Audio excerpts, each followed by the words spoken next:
On the 1st of January 2024, Trinidad and Tobago's history took a turning point. Former Prime Minister Basdeo Panday passed away abroad, and news quickly spread back home as well as abroad of his passing. We're now left with the thought that the man who was always there is now no more.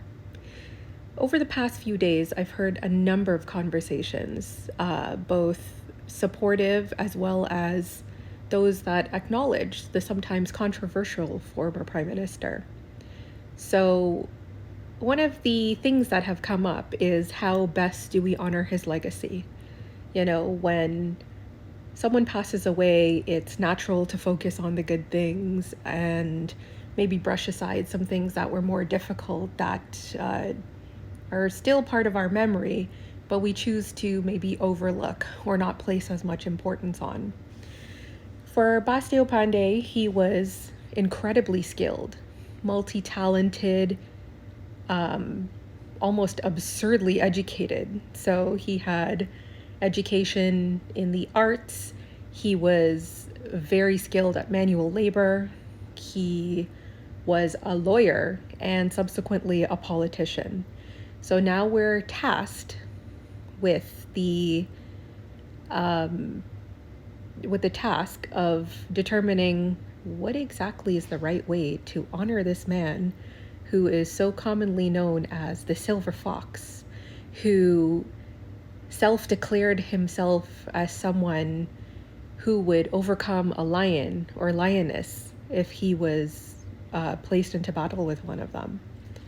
So while he was also known for political scandals, he was also known for being a brethren to his political opponents and treating others with kindness. He was also a family man, deeply devoted to his wife, Oma Panday, and his 4 daughters.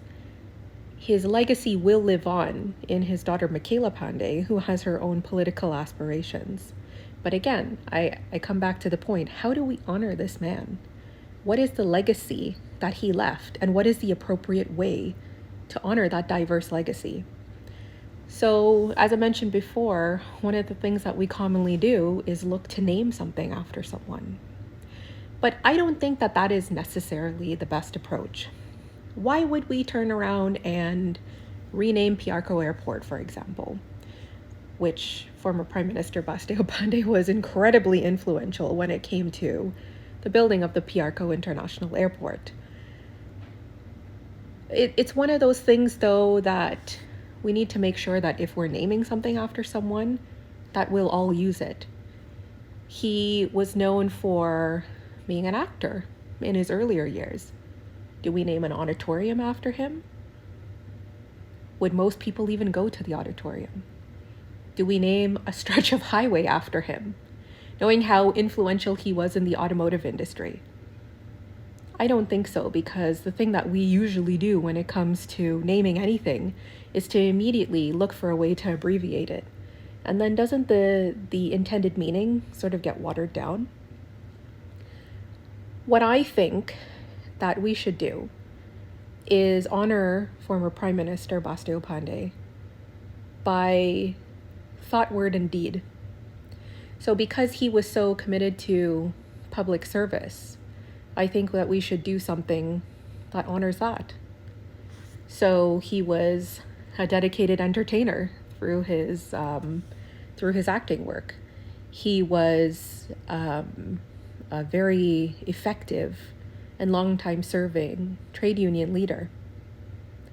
He was deeply committed to law, having practiced law for many years, and devoted very devoutly to the public service by being our former prime minister and leader of the opposition.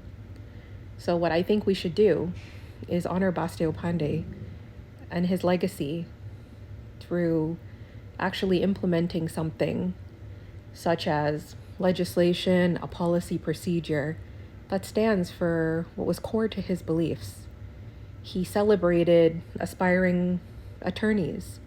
He was a teacher, so he stood for education, and he had a lot of education to his name. There was a lot of letters after that man's name.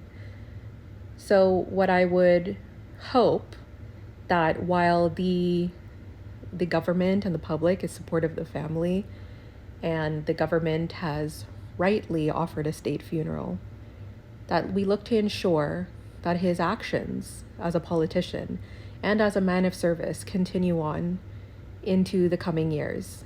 Because what we don't want to do is to have something named after someone and have future generations go, oh, who was that? So let us do something that we can tie back to him and honor the life of someone who it's safe to say that Trinidad and Tobago will never see again. He was truly a unique son of the soil.